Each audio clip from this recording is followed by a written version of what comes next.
اس نے پوچھا تھا کہ ہمارے گھر کے گیٹ پر تالا کیوں لگا ہوا ہے اور میں کہاں ہوں۔ میں نے اسے کوئی جواب نہ دیا تو 2 منٹ کے بعد اس کا پھر میسج آ گیا، آپ جواب کیوں نہیں دے رہے، میں بہت پریشان ہوں۔ میں نے پھر بھی جواب نہ دیا تو 2 منٹ بعد ہی اس کا تیسرا میسج آ گیا، لکھا تھا، آپ جواب کیوں نہیں دے رہے، کیا آپ مجھ سے ناراض ہیں؟ بادل نخواستہ میں نے اسے جواباً میسج لکھ کر سینڈ کر دیا۔ میں نے لکھا تھا، سوری حمیرہ، میں بزی تھا، ہم نے وہ گھر چھوڑ دیا ہے، ہم کہیں اور شفٹ ہو گئے ہیں۔ چند ہی لمحوں میں اس کا پھر میسج آ گیا۔ اس میسج میں حیرت کا اظہار کیا گیا تھا، آپ نے وہ گھر کیوں چھوڑ دیا ہے، کوئی وجہ بھی تو ہوگی۔ میں مخمصے میں پڑ گیا تھا کہ اسے کیا جواب دوں۔ پھر ذہن میں جو بات آئی وہ لکھ کر سینڈ کر دی۔ مجھے معلوم ہوا تھا کہ اس گھر میں جن بھوتوں کا بسیرا ہے اس لیے وہ گھر چھوڑ دیا۔ اس کا جواب آ گیا، اوہ کیا آپ سچ کہہ رہے ہیں، کیا واقعی اس گھر میں جنات کا بسیرا ہے؟ نہ چاہتے ہوئے بھی مجھے ہنسی آ گئی۔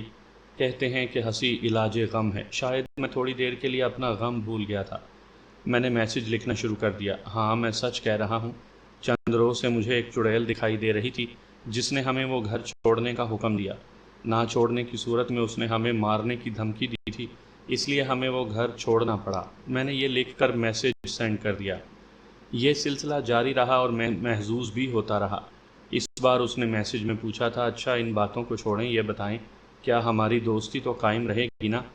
میں بھلا اس سے کیسے دوستی رکھ سکتا تھا؟ نہ میں اس سے مل سکتا تھا اور نہ وہ مجھ سے مل سکتی تھی۔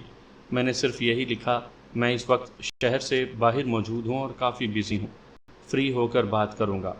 جواب میں اس نے صرف اوکے آئی ول ویٹ لکھا تھا۔ وہ عجیب لڑکی تھی، شاید اسے مجھ سے محبت ہو گئی تھی۔ میں نہیں چاہتا تھا کہ وہ لڑکی میری محبت میں اپنے آپ کو خوار کرے۔ میرے پاس محبت کرنے کا وقت نہیں تھا۔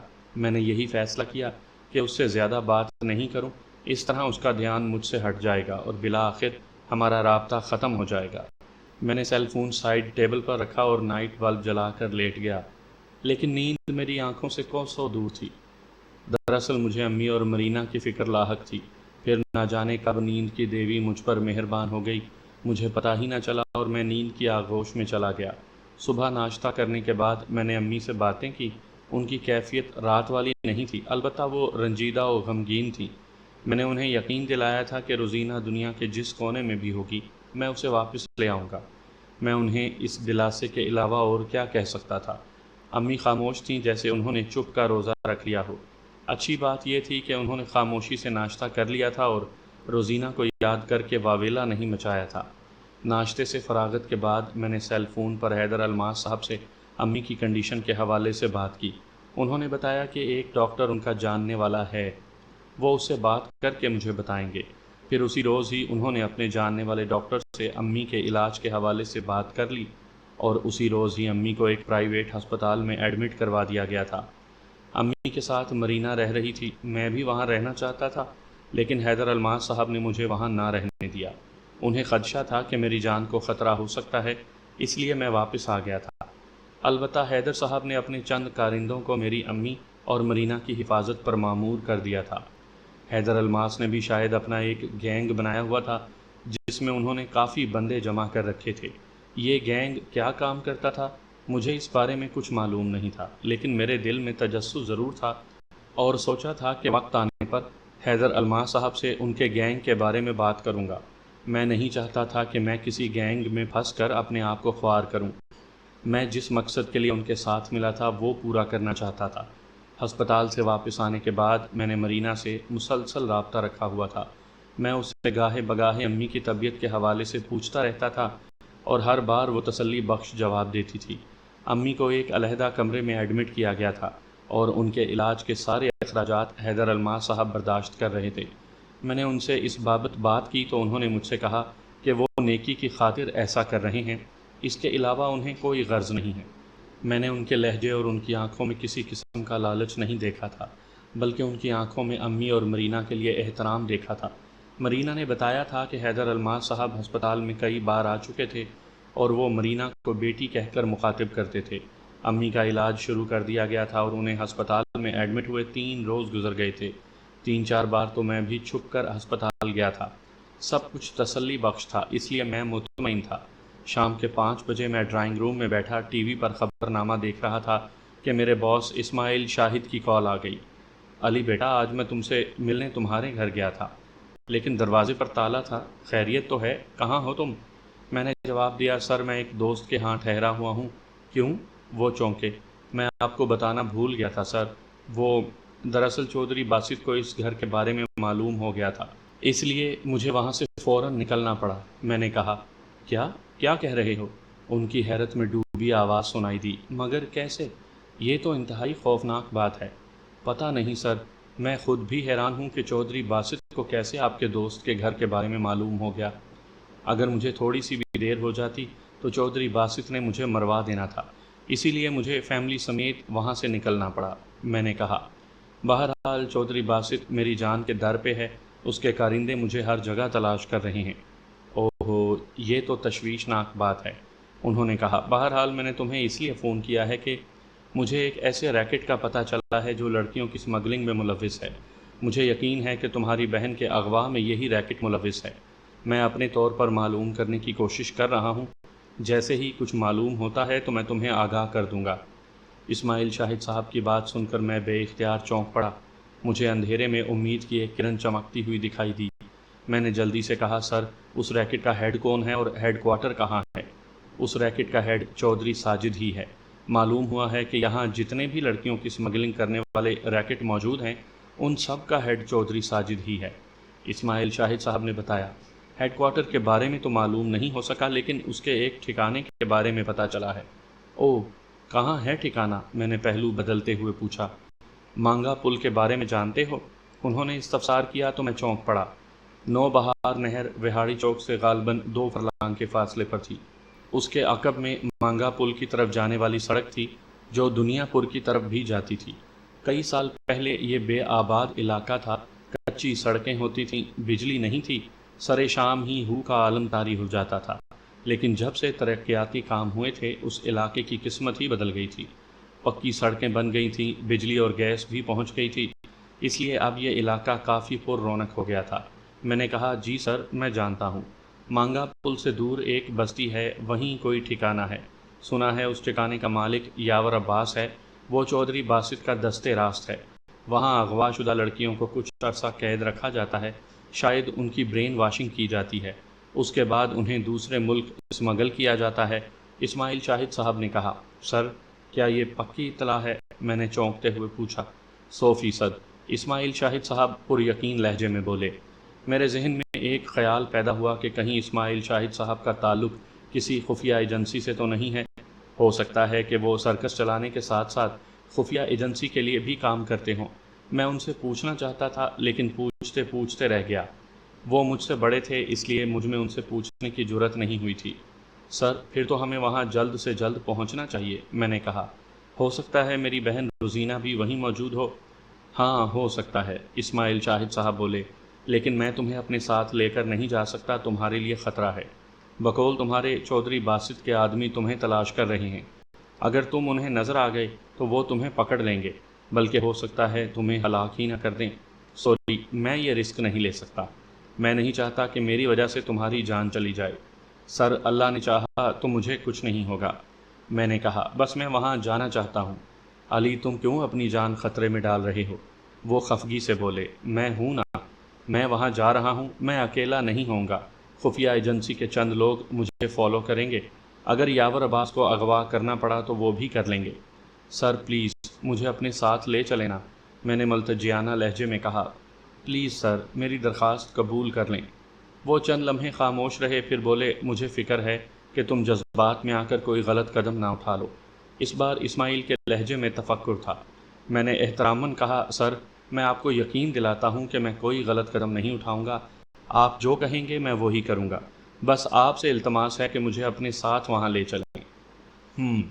ہنکارا بھرنے کے بعد اسماعیل شاہد صاحب خاموش ہو گئے تھے، شاید وہ کچھ سوچ رہے تھے، پھر کچھ دیر کے بعد بولے، دیکھو علی، مجھے تمہاری بہت فکر ہے، تم ایک ایماندار اور اچھے لڑکے ہو، میں نہیں چاہتا کہ تم کسی مشکل میں پھنس جاؤ، اس لیے میری مانو تو ضد چھوڑ دو۔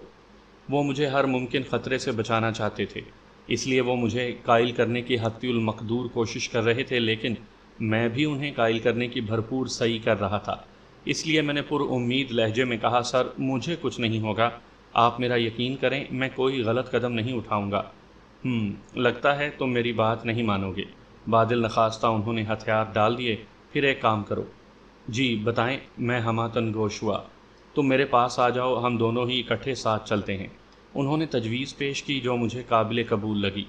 ہم یاور عباس سے ڈائریکٹ ملیں گے، گو اس میں خطرہ ہے، لیکن تمہاری خاطر میں ہر خطرہ مول لینے کو تیار ہوں۔ بس تم نے وہی کرنا ہے جو میں کہوں گا۔ اسماعیل شاہد واقعی بہت اچھے انسان تھے۔ ان کی طرح اچھے انسان دنیا میں موجود تو ہیں، لیکن ہمیں خام خام ہی دکھائی دیتے ہیں یا ملتے ہیں۔ یہ اچھی بات تھی کہ وہ میری مدد کر رہے تھے اور انہوں نے چودھری ساجد کا ایک ٹھکانہ تلاش کر لیا تھا۔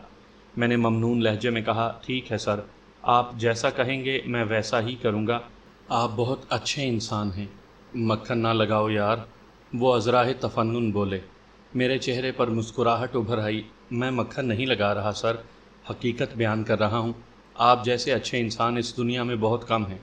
آپ جو کچھ میرے لیے کر رہے ہیں اس کا میں آپ کو تو بدلہ نہیں دے سکتا، لیکن اللہ آپ کو جزا ضرور دے گا۔ اوکے، کتنی دیر میں پہنچو گے؟ انہوں نے پوچھا۔ یہی کوئی آدھے گھنٹے تک، میں نے جواباً کہا۔ اس طرح تو بہت دیر ہو جائے گی کیونکہ میں نے آج رات کی فلائٹ سے ایک ضروری کام کے سلسلے میں ملک سے باہر جانا ہے، وہ پرسوچ لہجے میں بولے۔ تم اس طرح کرو کہ تم چوک رشید آباد پہنچ جاؤ، میں وہیں سے تمہیں پک کر لوں گا۔ سر اگر آپ کہیں تو میں نوبہار نہر پر پہنچ جاؤں؟ میں نے جواباً کہا، کیونکہ میں نوبہار نہر کے قریبی علاقے میں موجود ہوں۔ ڈبل پھاٹک سے آٹو رکشے وہاڑی چوک تک جاتے تھے اور نوبہار نہر وہاڑی چوک سے چند منٹ کی دوری پر تھی، اسی لیے میں نے اسماعیل شاہد صاحب سے وہاڑی چوک پر پہنچنے کی بات کی تھی۔ انہوں نے کہا، ٹھیک ہے، تم وہاڑی چوک پر پہنچ جاؤ، میں تمہیں وہیں سے پک کر لوں گا۔ رابطہ منقطع ہونے کے بعد میں نے سیل فون جیب میں رکھا اور اماں زلیخا کو دروازہ بند کرنے کا کہہ کر گھر سے نکل کر تیز تیز قدموں سے چلتا ہوا ڈبل پھاٹک کی طرف بڑھ گیا۔ 5 منٹ کے بعد میں ڈبل پھاٹک پر پہنچا تو وہاں لاری اڈے کی طرف جانے کے لیے کئی آٹو اور چنگچی رکشے موجود تھے۔ مجھے ایک چنگچی رکشے کی پچھلی سیٹ خالی دکھائی دی تو میں اس میں سوار ہو گیا۔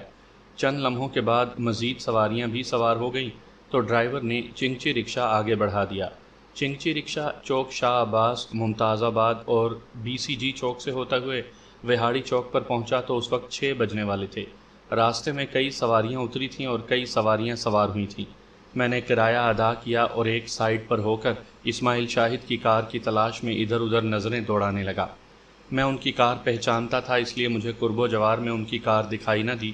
شاید وہ ابھی تک نہیں پہنچے تھے۔ میں نے انہیں اطلاع دینے کی غرض سے کال کی تو انہوں نے دوسری بیل پر کال ریسیو کر لی۔ سر میں وہاڑی چوک پر پہنچ گیا ہوں، میں نے کہا۔ اوکے، میں بس پہنچنے ہی والا ہوں، تم وہیں ویٹ کرو، میں آ رہا ہوں۔ اسماعیل شاہد صاحب نے کہا، دراصل کار کا ٹائر پنکچر ہو گیا ہے اور ڈرائیور ویل تبدیل کر رہا ہے، 10 منٹ لگ جائیں گے۔ انہوں نے 10 منٹ کا کہا تھا لیکن 20 سے 25 منٹ گزر گئے تھے، اسماعیل شاہد نہیں آئے تھے۔ مجھے عجیب سی بے چینی محسوس ہو رہی تھی۔ یہ میرا وہمہ تھا یا قدرتی عمل تھا؟ مجھے کچھ سمجھ میں نہیں آ رہا تھا۔ میں اپنی بے چینی سمجھنے سے قاصر تھا، البتہ جیسے جیسے وقت گزرتا جا رہا تھا میری بے چینی میں اضافہ ہوتا جا رہا تھا، یہاں تک کہ میری چھٹی حس بیدار ہو گئی تھی اور نہ جانے مجھے ایسے کیوں محسوس ہونے لگا تھا کہ کچھ ہونے والا ہے۔ کیا ہونے والا ہے، میں اس سے بے خبر تھا۔ مزید 10 منٹ گزر گئے تھے لیکن اسماعیل شاہد نہیں آئے تھے۔ میں اپنے اعصاب اعتدال پر رکھنے کی ہر ممکن کوشش کر رہا تھا، لیکن بے چینی تھی کہ بڑھتی ہی جا رہی تھی۔ وہاڑی چوک پر مختلف کمپنیوں کی بسیں لاہور، کراچی، اسلام آباد اور دیگر شہروں کے لیے چلتی ہیں۔ یہاں اس وقت بھی لوگوں کا جم غفیر موجود تھا۔ کئی بسیں دیگر شہروں میں جانے کے لیے تیار کھڑی تھی۔ میں ایک سائٹ پر کھڑا آنے جانے والوں کو گہری نظروں سے دیکھ رہا تھا کہ عین اسی لمحے ایک آٹو رکشہ میرے پاس آ کر رک گیا۔ ڈرائیور نے مجھ سے پوچھا کہ کہیں جانا ہے تو میں نے نفی میں سر ہلا دیا۔ آٹو رکشے کے جاتے ہی میں نے دائیں طرف مڑ کر دیکھا تو میری نظر سڑک کنارے رکتی ایک کار پر پڑی۔ کار کی رنگت سرمئی تھی۔ جیسے ہی کار رکی تو اس کے دروازے کھلے اور اس میں سے 4 شہدے ٹائپ نوجوان برآمد ہوئے۔ وہ چاروں کثرتی اور مضبوط جسامت کے دکھائی دیتے تھے۔ انہیں دیکھ کر نہ جانے مجھے کیوں کھٹکا لگا تھا کہ وہ میری ہی تلاش میں وہاں آئے تھے۔ اگر وہ میری خاطر وہاں آئے تھے تو میرے ذہن میں سوال پیدا ہوا تھا کہ وہ کس کے آدمی تھے، چودھری ساجد یا چودھری باسط کے، اور انہیں کیسے معلوم ہو گیا تھا کہ میں وہاڑی چوک پر موجود ہوں؟ وہ چاروں ادھر ادھر دیکھتے ہوئے وہاڑی چوک کی طرف بڑھتے چلے جا رہے تھے۔ میں تیزی سے فٹ پاتھ کے کنارے جھاڑیوں میں دبک گیا۔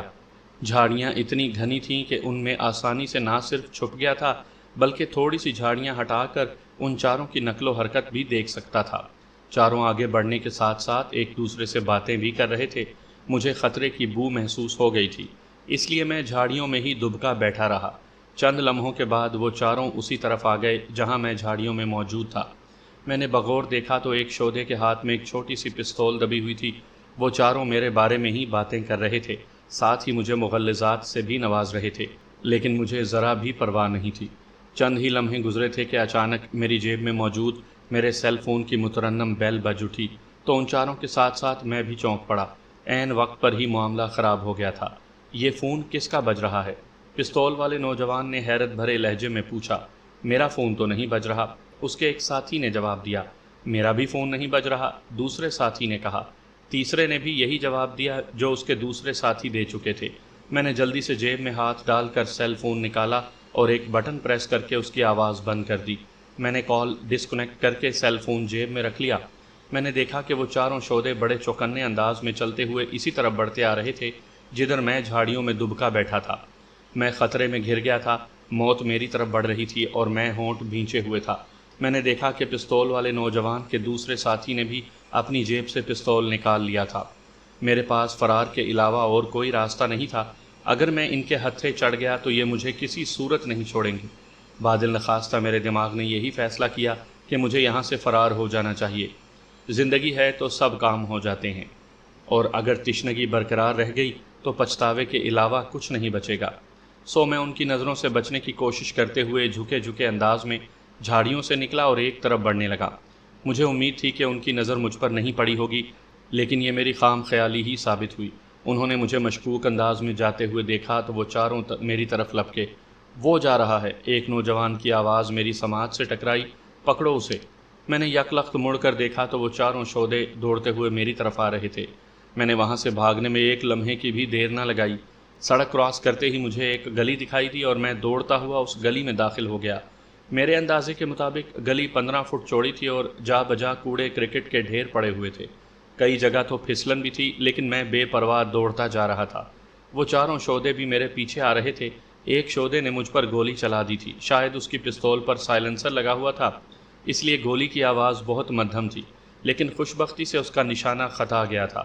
اختتام پر گلی 2 حصوں میں بٹ رہی تھی، یعنی دائیں اور بائیں طرف جا رہی تھی۔ میں دائیں طرف مڑ گیا تو عین اسی لمحے سامنے والی دیوار میں گولی پیوست ہو گئی۔ میں تہیہ دست تھا، اس لیے ان سے مقابلہ نہیں کر سکتا تھا۔ میں نے انہیں کئی گلیوں میں گھمایا اور بالآخر مجھے ایک پلاٹ کے گرد 4 دیواری دکھائی دی تو میں جلدی سے دیوار کود گیا۔ 4 دیواری گندگی اور کوڑے کرکٹ ڈھیر سے بھری ہوئی تھی۔ ایسے لگتا تھا جیسے پورا محلہ وہیں کوڑا کرکٹ پھینکتا ہے۔ کہیں کہیں گھنی جھاڑیاں بھی اگی ہوئی تھیں۔ گلی کی طرف والی دیوار کے ساتھ ایک درخت بھی تھا جس کی شاخیں سوکھی ہوئی اور گلی کی طرف جھکی ہوئی تھیں۔ میں دیوار کے ساتھ لگ کر اپنا سانس اعتدال پر لانے کی کوشش کرنے لگا۔ میرے کان باہر کی طرف لگے ہوئے تھے اور چند لمحوں کے بعد مجھے دوڑتے قدموں کی آوازیں سنائی دیں۔ قدموں کی آوازوں سے یہی محسوس ہوتا تھا کہ دوڑنے والا صرف ایک شخص ہے۔ ساتھ ہی مجھے جھنجھلاتی ہوئی آوازیں بھی سنائی دیں۔ وہ فون پر کسی سے میرے بارے میں ہی بات کر رہا تھا۔ آہستہ آہستہ اس کے قدموں کی آہٹیں اور آوازیں دور ہوتی چلی گئیں۔ میں نے سکون کا سانس لیا۔ عین اسی لمحے میرے سیل فون کی گھنٹی بج اٹھی تو میں نے جلدی سے سیل فون نکال کر دیکھا۔ اسماعیل شاہد صاحب کال کر رہے تھے۔ میں نے کال اٹینڈ کر لی۔ اسماعیل شاہد صاحب کی آواز سنائی دی۔ میں وہاڑی چوک پر موجود ہوں، تم کہاں ہو علی؟ مجھے کہیں دکھائی نہیں دے رہے۔ میں نے مختصراً ساری صورتحال بتا دی کہ میں کہاں موجود ہوں۔ وہ پریشان ہوئے۔ اوہ، تمہیں کچھ ہوا تو نہیں؟ نہیں سر، میں ٹھیک ہوں، میں نے جواباً کہا۔ آپ میرا ویٹ کریں، تھوڑی دیر تک آتا ہوں۔ دھیان سے آنا، انہوں نے مجھے تنبیہ کی، کہیں کوئی تمہیں دیکھ نہ لے۔ جی سر، آپ بے فکر رہیں، میں نے انہیں مطمئن کرتے ہوئے کہا۔ رابطہ منقطع ہوتے ہی میں نے سیل فون جیب میں رکھا اور دیوار پر چڑھ کر گلی میں جھانکا۔ مجھے ان چاروں شودوں میں سے کوئی بھی گلی میں دکھائی نہیں دیا، البتہ 2 بچے کتابیں اٹھائے جا رہے تھے۔ میں چند لمحے ادھر ادھر کا جائزہ لیتا رہا، پھر میں دیوار کود کر گلی میں اتر آیا۔ گلی میں اترنے کے بعد میں تیز تیز قدموں سے ایک طرف بڑھتا چلا گیا۔ انتہائی محتاط انداز سے میں 2 گلیاں گھوم کر تیسری گلی میں آ گیا۔ سامنے ہی مجھے گلی کی نکڑ دکھائی دی۔ وہ گلی دائیں طرف مڑ رہی تھی۔ میں جیسے ہی گلی مڑا تو مجھے ایک شہدا دکھائی دیا۔ اس نے بھی مجھے دیکھ لیا تھا، اس لیے وہ بے اختیار ٹھٹک گیا۔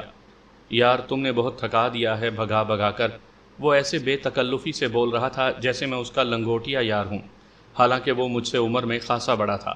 اچھی بات ہے، دوڑ صحت کے لیے مفید ہوتی ہے، میں نے بھی بے تکلفی سے جواب دیا تو اس نے اسبات میں گردن ہلا دی۔ اچھا، اب میرے ساتھ شرافت سے چلو گے یا میں تمہیں زبردستی لے جاؤں؟ اس نے دریافت کیا۔ میں تمہارے ساتھ چلوں گا، لیکن پہلے یہ بتاؤ کہ تمہیں کس نے بھیجا ہے؟ میں نے حامی بھرتے ہوئے کہا۔ اس نے کہا لگایا اور بولا، جب میں تمہیں چودھری صاحب کے سامنے پیش کروں گا تو تم خود ہی دیکھ لینا، چلو اب میرے ساتھ۔ ساتھ ہی اس نے مجھے چلنے کا اشارہ کیا تو میں نے تجسس آمیز لہجے میں پوچھا، تم چودھری ساجد کی بات کر رہے ہو یا چودھری باسط کی؟ تم سوالات بہت کرتے ہو۔ میری بات کا جواب دینے کے بجائے اس نے کہا، میری عادت ہے۔ میں نے شانے اچکائے۔ اس نے ہنکارا بھرتے ہوئے اس بات میں گردن ہلائی۔ مجھے بتانے کی اجازت نہیں ہے، اس لیے اس مخمسے میں پڑنے کے بجائے میرے ساتھ چلو، شاباش، یہی تمہارے لیے بہتر ہے۔ سوری، میں تمہارے ساتھ نہیں جا سکتا، میں نے نفی میں سر ہلاتے ہوئے کہا تو اس کے چہرے پر خفیف سی مسکراہٹ دوڑ گئی، گویا زبردستی کرنی پڑے گی۔ وہ مسکراتے ہوئے بولا، کر کے دیکھ لو۔ میں بھی زیر لب مسکرایا۔ پچھتاؤ گے تم، اس نے کہا۔ کوئی پرواہ نہیں۔ اس بار میں نے شانے اچکائے۔ میری بات مکمل ہی ہوئی تھی کہ اسی لمحے میرے عقب میں ایک اور شودا آ گیا۔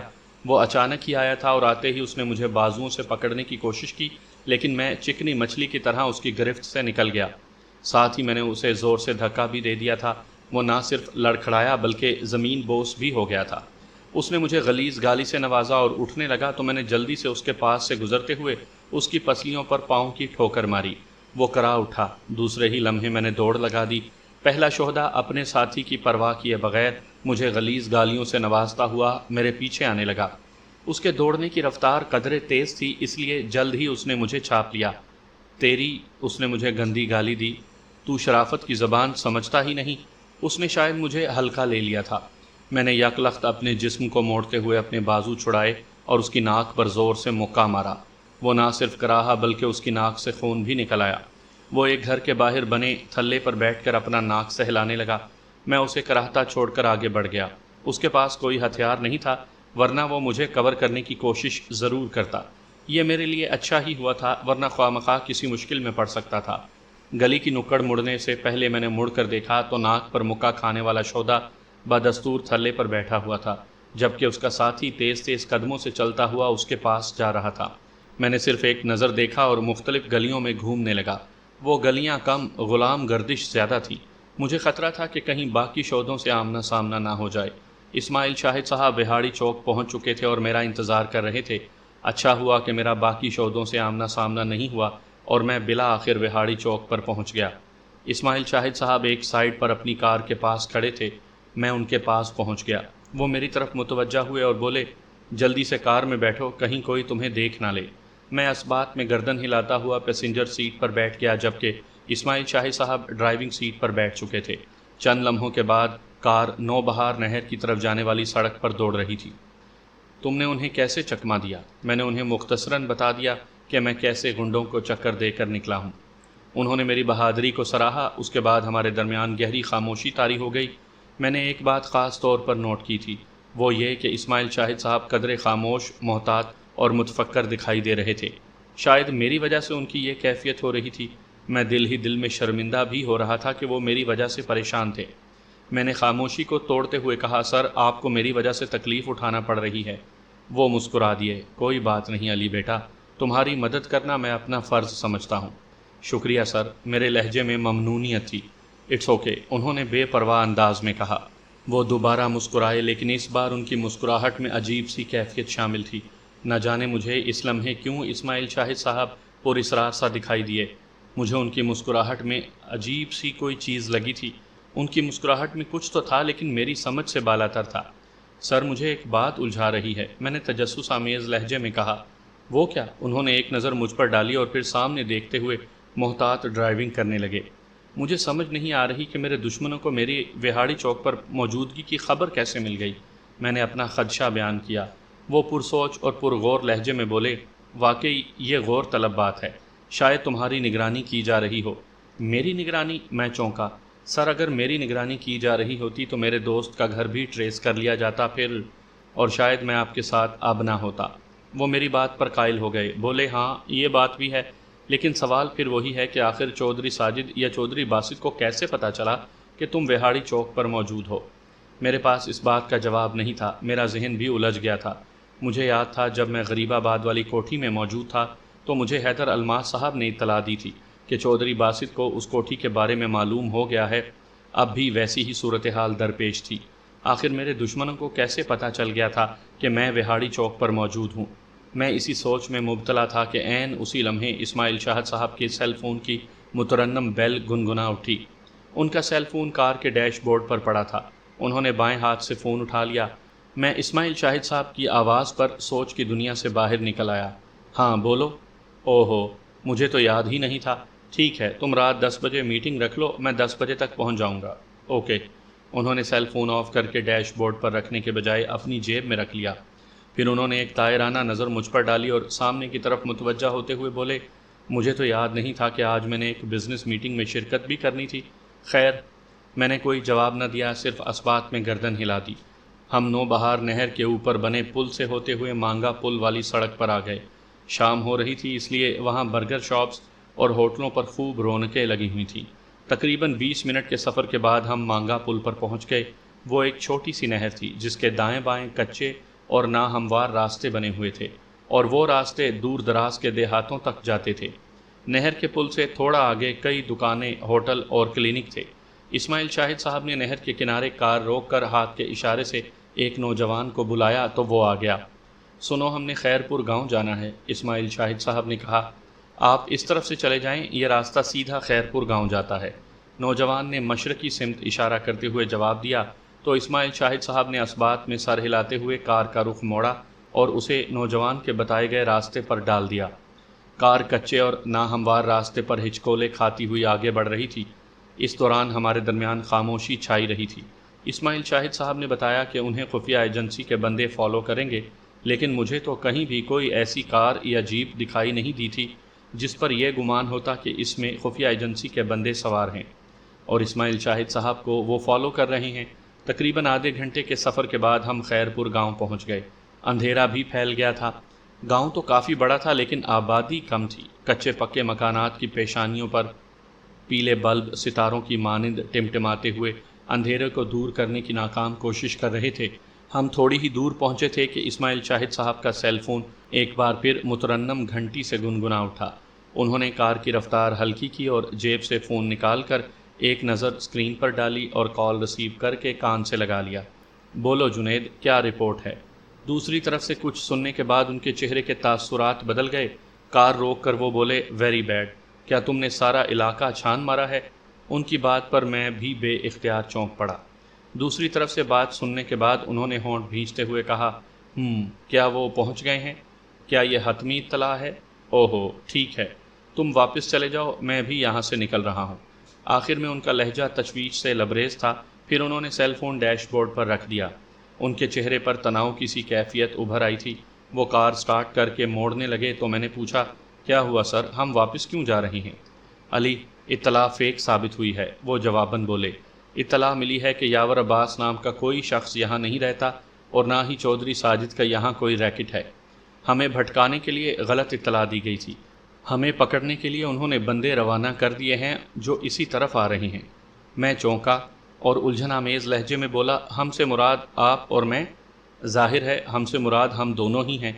انہوں نے اسبات میں گردن ہلائی۔ یقیناً چودھری باسط یا چودھری ساجد دونوں میں سے کوئی یہ جانتا ہے کہ میرا اور تمہارا لنک ہے۔ ویسے بھی آج کے دور میں کسی کے بارے میں معلومات حاصل کرنا کوئی مشکل کام نہیں۔ انہوں نے یقیناً تمہارے بارے میں معلوم کیا ہوگا کہ تمہارا کس کس سے لنک ہے، اور جب انہیں تمہارے میرے ساتھ تعلقات کے بارے میں علم ہوا تو انہوں نے ہمیں گھیرنے کے لیے یہ ڈرامہ رچایا اور مجھ تک غلط اطلاع پہنچائی۔ میرا خیال ہے تمہاری وہاڑی چوک پر موجودگی بھی اسی کا پیش خیمہ تھی۔ انہیں معلوم تھا کہ میں تمہیں وہاڑی روڈ سے پک کروں گا، اور شاید ان کا یہی پروگرام تھا کہ تم جب وہاڑی چوک پر پہنچو گے ان کے بندے تمہیں اغوا کر لیں گے، لیکن تمہاری قسمت کہ تم ان کے ہاتھ نہیں لگے۔ ان کی بات دل کو لگتی تھی۔ کسی کے بارے میں معلومات حاصل کرنا واقعی کوئی مشکل کام بھی نہیں تھا، اور اسماعیل شاہد صاحب کی بات درست تھی۔ چودھری ساجد یا چودھری باسط نے یقیناً یہ معلومات حاصل کی ہوں گی کہ ان دنوں میرا کن لوگوں میں اٹھنا بیٹھنا ہے، اور خاص کر مجھے پکڑنے کے لیے مجھے وہاڑی چوک سے اغوا کرنے کی کوشش کی گئی۔ جب میں ہاتھ نہیں آیا تو انہوں نے اپنے غنڈے روانہ کر دیے۔ میرے دماغ میں غصے اور غیظ کی لہریں الاؤ کی صورت میں بھڑکنے لگیں، تاہم میں نے اپنے دماغ کو ٹھنڈا رکھنے کی کوشش کی۔ وہ مزید بولے، لیکن تم فکر مت کرو، ہم خیریت سے یہاں سے نکل جائیں گے، انشاءاللہ وہ ہمارا بال تک بیکا نہیں کر سکیں گے۔ انہوں نے مجھے تسلی دی اور میں نے انشاءاللہ کہا۔ پھر میں نے بات بدلتے ہوئے کہا، سر کیا آپ خفیہ ایجنسی کے لیے بھی کام کرتے ہیں؟ انہوں نے ایک طائرانہ نظر مجھ پر ڈالی اور خفیف انداز میں مسکراتے ہوئے بولے، ہاں، میں سرکس چلانے کے ساتھ ساتھ خفیہ ایجنسی کے لیے بھی کام کرتا ہوں۔ سرکس میرا پرائیویٹ بزنس ہے۔ میرے تجسس کی تصدیق ہو گئی، اس لیے ساری پریشانیاں رفع ہو گئی تھیں۔ اس کا مطلب ہے کہ وہ کافی پاورفل انسان ہیں اور ان کی اوپر تک اپروچ ہے۔ تھوڑی دور جانے کے بعد نہر آ گئی اور اسماعیل شاہد صاحب نے بائیں طرف والی سڑک پر کار ڈال دی اور اس کی رفتار میں اضافہ کر دیا۔ کار ناہموار راستے پر اچھلتی کودتی آگے بڑھتی چلی جا رہی تھی۔ ہم یہاں سے جلد از جلد نکل جانا چاہتے تھے، اس لیے اسماعیل شاہد صاحب بے پرواہ ہو کر کار چلا رہے تھے۔ ہم ابھی تھوڑی ہی دور پہنچے تھے کہ اچانک نہر کی دوسری طرف والی سڑک پر ایک گاڑی کی ہیڈ لائٹس دکھائی دی۔ گاڑی قدرے دور تھی اور انتہائی تیز رفتاری سے ناہموار راستے پر دوڑتی ہوئی آ رہی تھی۔ گاڑی کو دیکھ کر اسماعیل شاہد صاحب بھی پریشان ہو گئے۔ انہوں نے اپنے خدشے کا اظہار کرتے ہوئے کہا، لگتا ہے چودھری باسط کے کارندے ہمیں مارنے کے لیے آ گئے ہیں۔ میں نے کوئی جواب نہ دیا۔ انہوں نے ڈیش بورڈ کا خانہ کھول کر کچھ تلاش کرنے کی کوشش کی، لیکن انہیں ان کی مطلوبہ چیز نہ ملی تو وہ جھنجھلا گئے۔ میرا ریوالور بھی گھر رہ گیا ہے، کیا تمہارے پاس ریوالور ہے؟ نہیں سر، میں نے نفی میں گردن ہلاتے ہوئے کہا۔ دونوں گاڑیاں لمحہ بلمحہ قریب ہوتی جا رہی تھیں۔ اگر راستے میں نہر حائل نہ ہوتی تو شاید چودھری باسط کے کارندے ہمیں یہاں سے نکلنے بھی نہ دیتے۔ پھر جیسے ہی دوسری طرف والی گاڑی قریب پہنچی تو اچانک ہماری کار پر تیز فائرنگ ہونے لگی۔ اسماعیل شاہد صاحب نے چیخ کر مجھے جھکنے کا کہا تو میں بے اختیار جھک گیا۔ وہ خود بھی جھک گئے تھے، لیکن خوش بختی سے گولیاں ہمارے سروں میں نہیں لگیں بلکہ کار کی چھت میں لگیں۔ یکدم جھکنے کی وجہ سے اسماعیل شاہد صاحب کار پر کنٹرول نہ رکھ سکے اور بائیں طرف ڈھلوان کی طرف کار اترتی چلی گئی۔ یہ اچھا ہی ہوا تھا کہ اسماعیل شاہد صاحب نے حاضر دماغی سے کام لیتے ہوئے کار کا اسٹیئرنگ بائیں طرف موڑ دیا تھا۔ اگر وہ دائیں طرف موڑ دیتے تو کار ڈھلوان کے بجائے نہر میں گر چکی ہوتی۔ ہم مرنے سے بال بال بچ گئے تھے۔